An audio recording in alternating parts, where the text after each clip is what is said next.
corto y por derecho, déjenme que les presente a alguien que no necesita presentación porque está por aquí, por la 8 Mediterráneo, pues cada 15 días más o menos.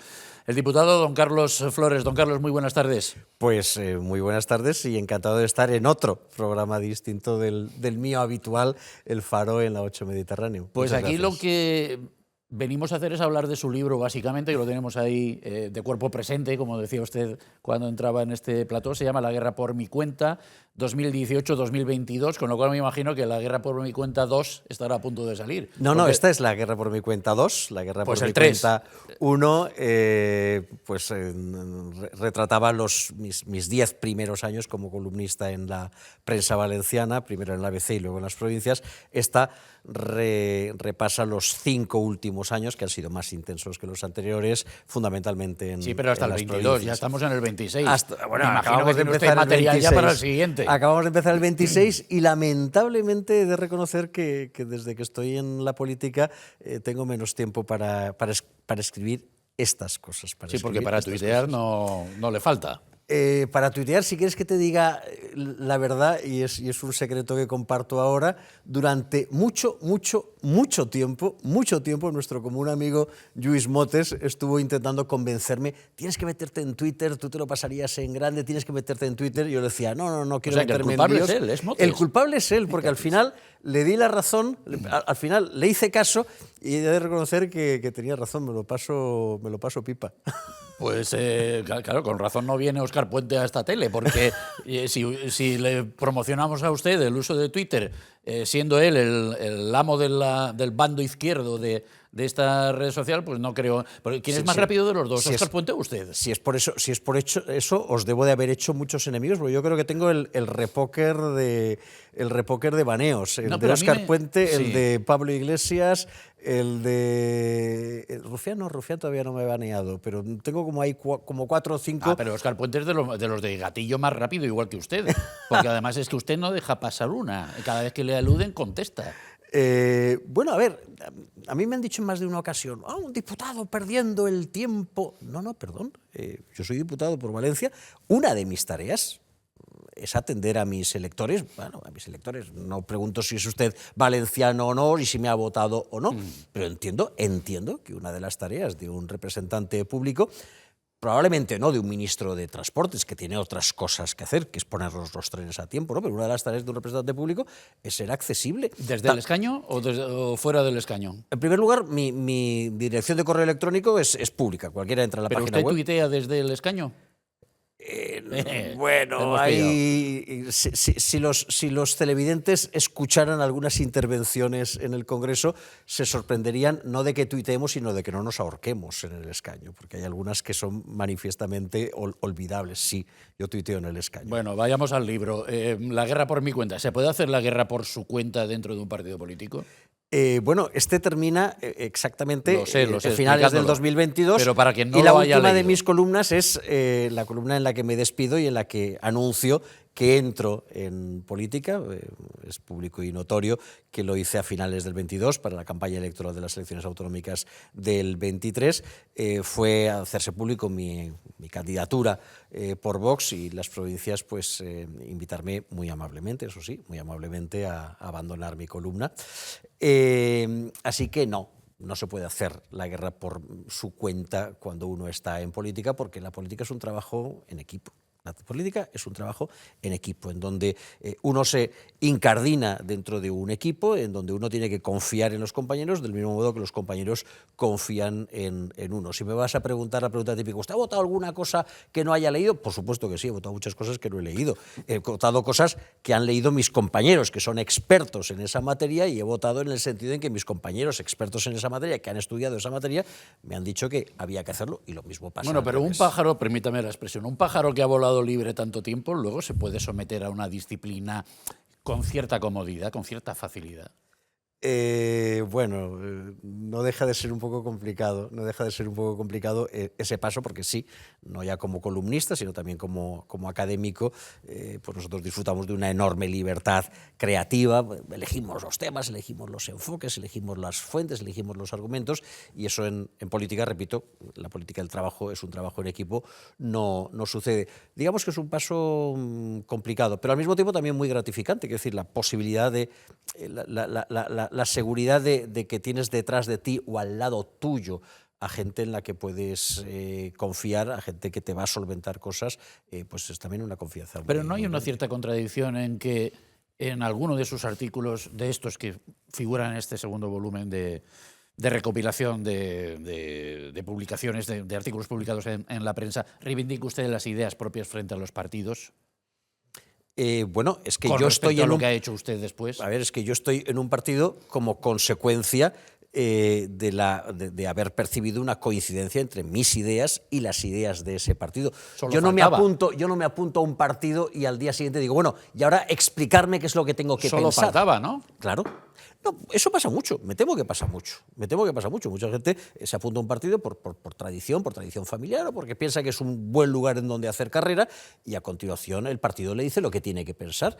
En mi caso no, yo tengo mi carrera hecha y si estoy en un partido y no estoy en otro, y si me he incorporado en un momento y no me he incorporado en otro, es porque es en ese momento y respecto de ese partido cuando consideré que mis ideas estaban en muy buena medida representadas. Usted, como ya ha deslizado, tiene una carrera profesional importante. Usted es catedrático de Derecho Constitucional. ¿Hasta qué punto los temas judiciales, no sé si el libro, si la selección de artículos para el libro responde a algún criterio particular, si su profesión ha pesado también a la hora de seleccionar determinados artículos? En primer lugar, no hay ninguna selección. Están todos están. los artículos que he publicado en los 5 años Pues anteriores. no ha escrito usted tanto, Incluso algunos que podían ser un poco críticos con mi propio partido, incluso algunos que evidentemente no coincidían con posiciones que mi propio partido ha adoptado o estaba adoptando en esos momentos o adopta en estos momentos. No he quitado ni un punto ni una coma, entre otras cosas, porque si me hubiese autocensurado seguramente alguien habría estado buscando a ver qué es lo que decía ahora y qué es lo que decía después y me habría sacado los colores, y una de las cosas que no me apetecen es que me saquen los colores. Pues le cambio la pregunta. En vez de hablar de selección, digamos, ¿cuál es el asunto que prima en sus artículos? ¿Cuáles son las ideas fuerza que más le han interesado a ver, a mí usted? como constitucionalista, como profesor de Derecho Constitucional que soy, a lo largo de estos últimos años, las cuestiones que más me han preocupado han sido esas, porque desafortunadamente, nuestro orden constitucional está siendo sometido no a crítica, lo cual estaría muy bien, no a reforma, lo cual incluso podría estar también bien, sino a acoso y derribo. Estamos hablando de los años del procés, estamos hablando de los años del sanchismo, estamos hablando de los años de la amnistía, de los indultos, estamos hablando de los años en los que se desborda el marco constitucional desde tantos y tantos ángulos, y esa ha sido una de mis preocupaciones y probablemente esa sea la razón por la cual acabó en última instancia aterrizando en el terreno de la política, cuando uno descubre que sí, que puedes denunciarlo, que sí, que puedes desmenuzarlo, pero que al fin y al cabo lo que cuentan son los votos de los ciudadanos y los votos de los parlamentarios. La guerra por mi cuenta parece un título escrito por Donald Trump, ¿no? Pues mira, en el prólogo del primer volumen explicaba la historia. Es un chiste que yo recuerdo haber escuchado de pequeño, imagínate, era de la guerra de Vietnam, Sí. que hablaba de un vietnamita que se topaba con los vietnamitas del norte y le preguntaba, ¿usted es del norte o del sur? Y decía, del sur, entonces le daba una paliza. Luego se topaba con los del sur y le preguntaba, ¿usted es del sur o del norte? Y decía, del norte, entonces le daba una paliza y al final el hombre lo que hacía era comprarse un cañón para hacer la guerra por su cuenta, ¿no? Pues esa es la intrahistoria del título. Esto es un cañón, en realidad es una pluma en tiempos remotos, es un laptop en los últimos tiempos, con la que procuro disparar a todo aquello que se me ha puesto a tiro. Menos a Trump. Tendría que pensarlo si hay algún artículo crítico con Trump, pero probablemente lo haya, sí, por supuesto. El hecho de que Trump haga cosas que comparta, no me obliga ni a mí ni a Vox a comprar al 100% el programa y la ejecutoria política de Trump. Pues entonces yo le pregunto a usted y a Vox también si cabe que usted responda por el partido, que no lo sé. ¿Está usted más con Trump que con Corina Machado o al revés? Si tiene que elegir...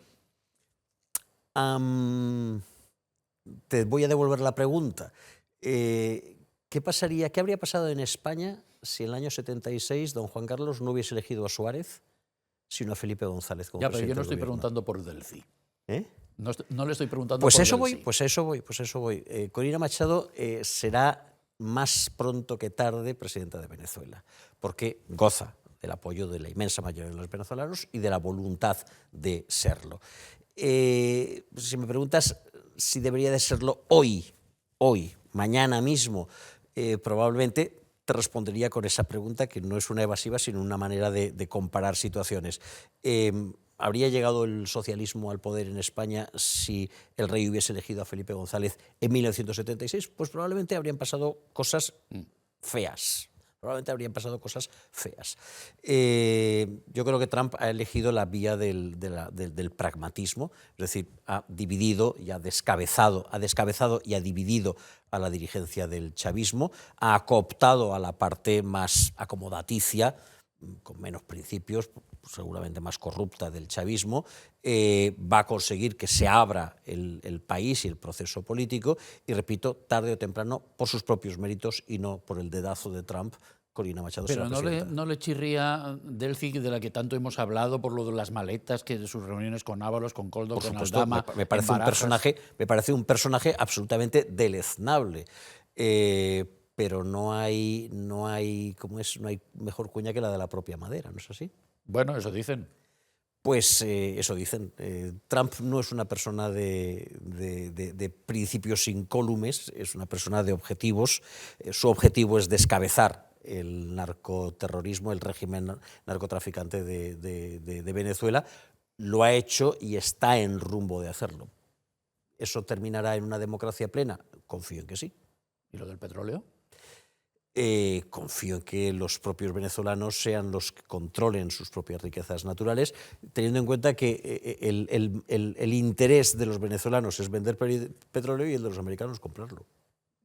Seguro, pero bueno, nos estamos metiendo estamos profundizando mucho en el tema de Venezuela para lo que es el objeto de esta entrevista, pero ¿seguro que los americanos necesitan el petróleo de Venezuela? ¿O con el fracking ya tienen el suficiente y lo que intentan es que ese petróleo no se vaya a China?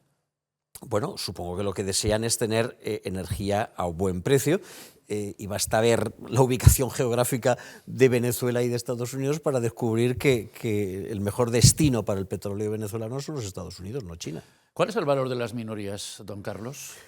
Depende de lo que las mayorías piensen. El valor de una minoría que es clave para la formación de gobierno es enorme. El valor de una minoría que no lo es muy reducido. En estos momentos, desafortunadamente para todos, los 4 diputados de Podemos tienen más capacidad de influencia que los 33 de Vox. Pero Vox, como partido unitario, digámoslo así, tiene un poder muy grande en muchas autonomías. Vox tiene una enorme capacidad. Y en su momento, si las encuestas se cumplen, lo tendrá en la conformación del gobierno nacional. Bueno, como consecuencia de la firmeza en sus ideas, como consecuencia de la, yo diría, claridad en el diagnóstico de los problemas del país, como consecuencia de la ejemplaridad de sus líderes, como consecuencia del carácter de su presidente nacional, y como consecuencia, en muchísima menor medida, del trabajo que estamos realizando cada día en el Parlamento y en los parlamentos autonómicos, Vox está teniendo una enorme capacidad de cambiar la perspectiva que tienen los españoles sobre los problemas de España, una enorme capacidad de persuasión. Hoy El Mundo titulaba Vox le roba al PSOE, no al Partido Popular, al PSOE. ¿Eran 400.000 votos? Creo que eran 400.000 votos, pero una cifra más que considerable. Yo creo que cada vez más españoles se dan cuenta de que el diagnóstico es el acertado y de que las personas a las que Vox podría poner al frente de la solución del tratamiento también son las acertadas. Pero ese trasvase de votos desde posiciones ideológicas tan distantes. Es que los españoles no siempre votan. A eso voy. En función de posiciones ideológicas. Yo no puedo ser todo lo de izquierdas ideología... que tú quieras, pero si el alquiler no me llega, si el precio de la compra está disparado, si mi propio partido es un panal de corrupción, ¿cómo voy a seguir votando a la izquierda? Pero eso también significa que los que están dispuestos a votar ahora a Vox, a lo mejor dentro de 4 años, Por supuesto. migran a otras posiciones. Por supuesto. Es muy volátil todo. Si Vox hundiese la economía española, avergonzase a los ciudadanos con su corrupción y nos llevase al descrédito internacional, yo sería el primero que dejaría de votar a Vox. Por supuesto que sí, de eso se trata. Hemos abandonado, yo creo que felizmente, la época de las identificaciones partidistas legadas de generación en generación. Usted porque es socialista, porque mi padre, mi abuelo, mi tatarabuelo lo era. Usted porque es de derechas, porque mi padre, mi abuelo, mi tatarabuelo lo era. Y hemos entrado en la época de la volatilidad del electorado. Es decir, ¿cómo lo está haciendo? Bien, le vuelvo a dar mi voto. ¿Cómo lo hace mal? Me cambio de partido. ¿Y Vox tiene claro hasta dónde debe apretar al Partido Popular, que es su aliado natural para la conformación de gobiernos? Estoy pensando ahora en Extremadura y estoy pensando también, por contraposición, en la Comunidad Valenciana, en donde ha sido todo relativamente sencillo con Pérez Llorca. Pero ahora viene Extremadura, que con María Guardiola me parece que no tienen ustedes especiales buenas relaciones, con lo cual vamos a ver si las exigencias son mutables de una comunidad a la otra o si, por contra, las líneas rojas son las mismas y ustedes presumen mucho de que dicen lo mismo en toda España, con lo cual se dificulta la posibilidad de acuerdos en algunas autonomías y eso pueda tener otras consecuencias de cara ya a la conformación del gobierno nacional cuando toquen las elecciones generales. Es decir, estos señores son demasiado rígidos o no, o no es verdad que no cambien de criterio. Yo creo que nuestros principios son bien claros y evidentemente son compartidos por todos los dirigentes del partido, desde el primero hasta el último. Nuestras propuestas programáticas también lo son. Lo que varía de una comunidad autónoma a otra es la fuerza del partido, que es la que marcan los electores, es la correlación de fuerzas. Evidentemente, uno no puede exigir lo mismo cuando tenía 5 que cuando tiene 11 diputados. No puede exigir lo mismo en una comunidad donde su voto es decisivo que en una comunidad donde no lo sea. No puede exigir lo mismo si está subiendo que si está bajando. En el caso de Extremadura, pues en el caso de Extremadura hemos pasado de 5 a 11, es decir, hemos más que duplicado nuestro apoyo, estamos subiendo y por lo tanto nuestra valoración, la valoración evidente es que los electores comparten en un porcentaje cada vez mayor los planteamientos de Vox y eso nos exige ser cada vez más exigentes. Pero, repito, no por capricho, sino por ser fieles a los mandatos del electorado. Quienes cambian de estrategia, quienes cambian no de estrategia, sino también de planteamiento ideológico, es el Partido Popular de un lado de un sitio a otro. Guardiola dice cosas que no hemos escuchado a Pérez Llorca decir, que ni siquiera escuchamos a Mazón decir. No estoy diciendo que Guardiola esté en una posición más ventajosa de la que estaba Pérez Llorca, no, lo que estoy diciendo es que Guardiola ha dicho cosas que yo no he escuchado decir a los líderes populares en la Comunidad Valenciana. El PP varía de estrategia, pero me da la sensación de que también varía de principios. Ahora que cita usted a Mazón, ¿debería dejar el escaño en las Cortes Valencianas? Mazón fue elegido diputado por Alicante. Yo estoy convencido de que puede representar razonablemente bien a los electores alicantinos desde su condición de diputado por Alicante. Después de ser elegido diputado por Alicante, fue elegido presidente de la Generalitat. Tanto yo como el propio Mazón, como su propio partido, evidentemente como la oposición, consideró que esa no era una tarea que estuviese ejerciendo debidamente y que debía de abandonar. Yo no creo que deba de abandonar su escaño. ¿Se presentará usted otra vez a la presidencia de la Generalitat Valenciana? No lo sé. O sea, no No podemos descartar esa opción. Es que ¿sabe usted que se está escribiendo algo sobre eso últimamente en la prensa? No lo sé, no sabía que se estuviese escribiendo, pero en cualquier de los casos yo estoy a disposición de mi partido.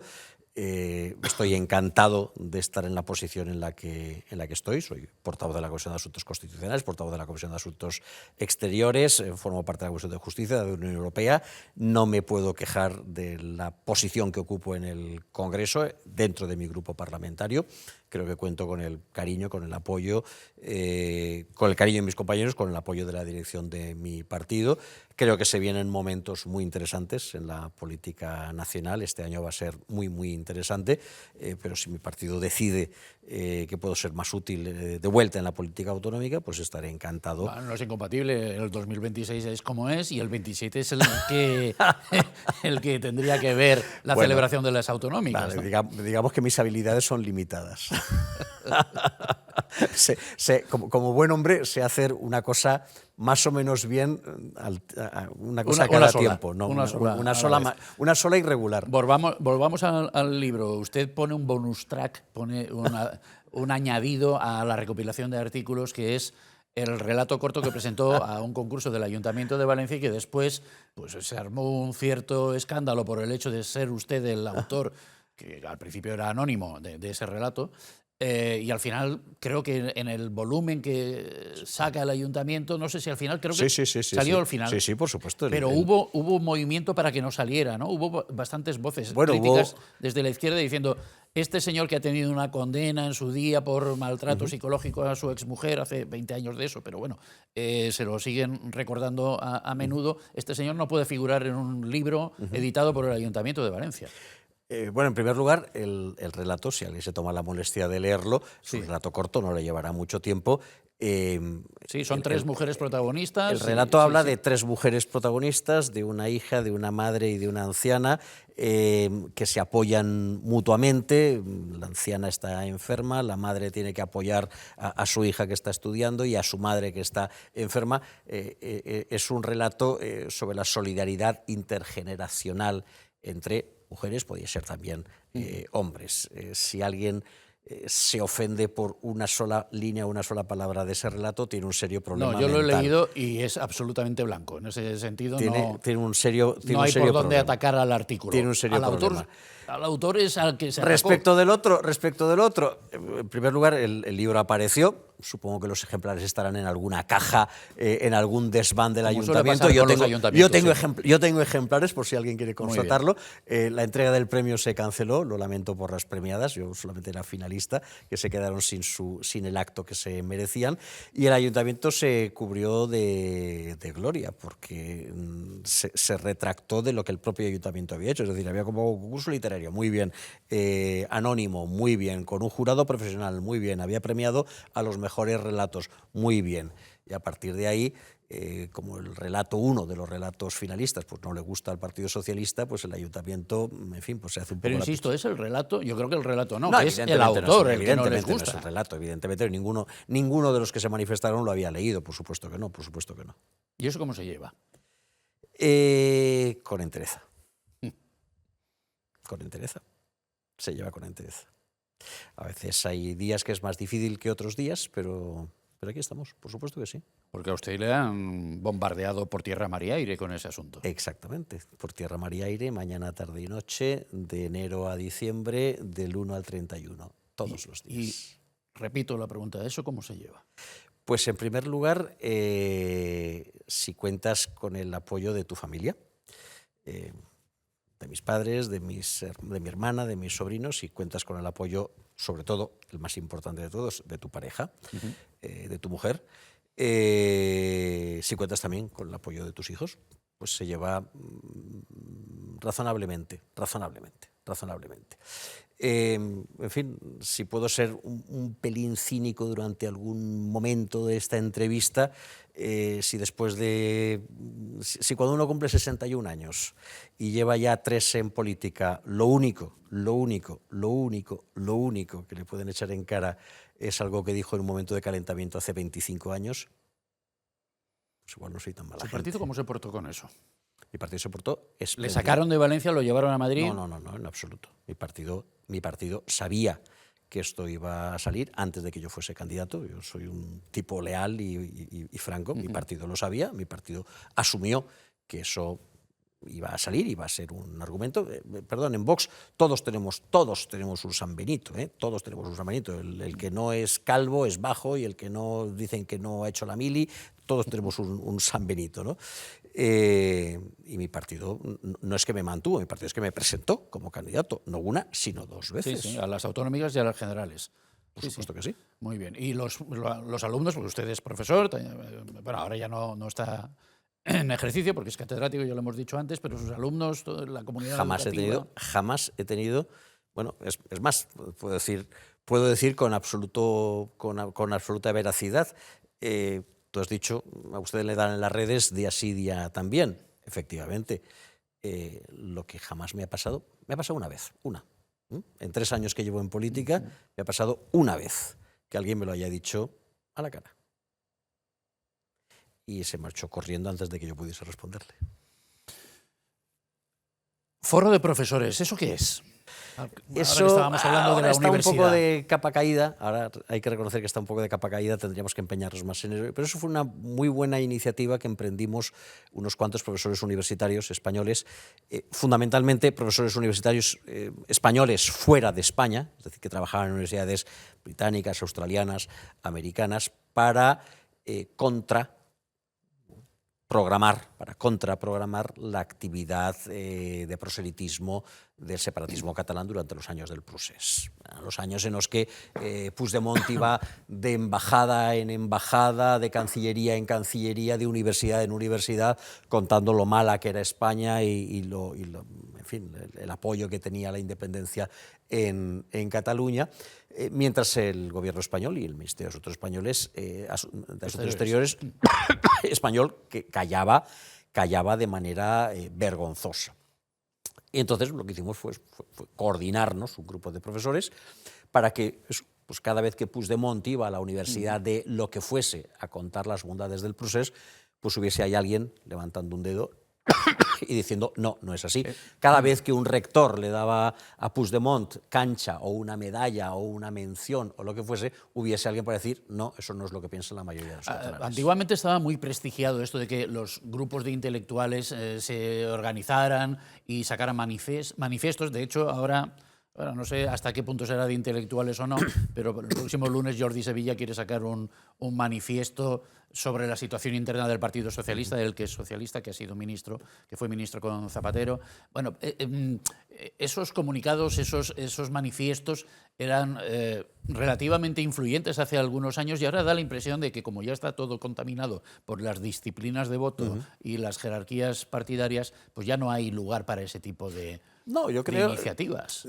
Yo creo que lo que ha contaminado eso es el hecho o es la constatación de que al fin y al cabo siempre acaban siendo los mismos perros con distintas reivindicaciones, ¿no? Que tanto da que sea Palestina como Venezuela, que siempre tienes ahí a los Bardem, a los Almodóvar de turno, a los Ana Belén de turno, diciendo, repito, una cosa detrás de la otra, pero siendo siempre los mismos 4 gatos. Yo no soy muy de firmar manifiestos. Durante esa época sí que lo hicimos, sí que hicimos unos cuantos.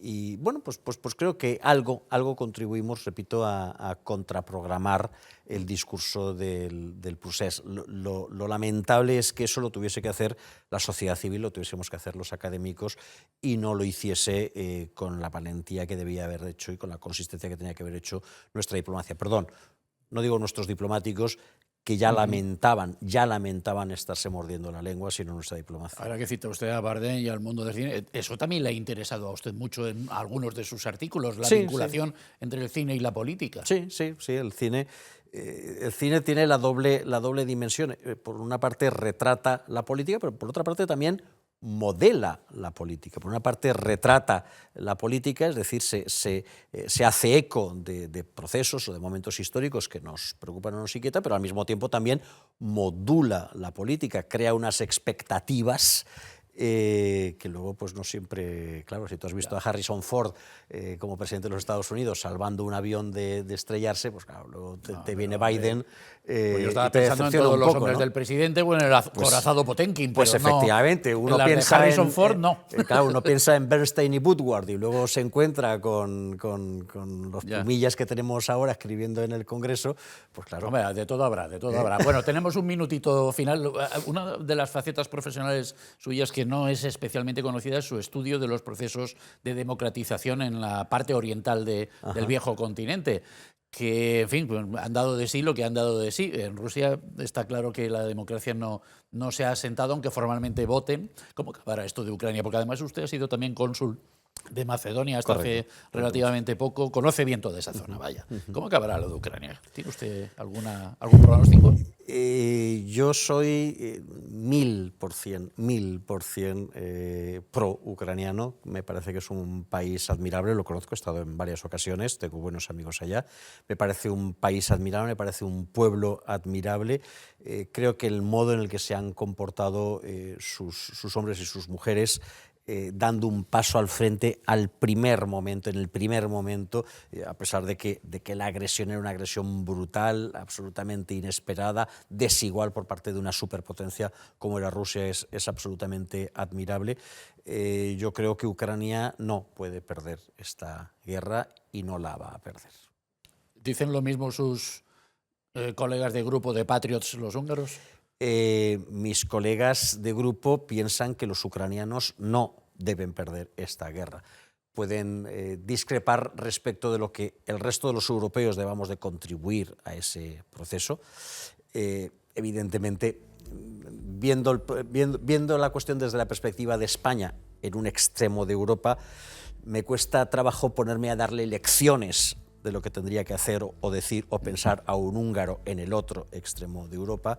Me cuesta trabajo ponerme a dar lecciones, pero creo que la discrepancia, repito, radica en los medios que la Unión Europea debería de poner y no en ningún momento en la voluntad de victoria y de independencia de los ucranianos. Don Carlos Flores, nos vamos antes de que nos metan la sintonía por abajo, que es la señal inequívoca de que Pues hemos agotado el tiempo. Muchísimas placer, gracias. Y nos vemos dentro de nada. Dentro de nada. Y el libro está editado por la Fundación Binatea, para quien quiera. Que es una editorial valenciana, benéfica, pequeñita, pero muy eficiente. Mi gratitud eterna a Salvador Raga, Son buenos amigos, su factotum y su todo.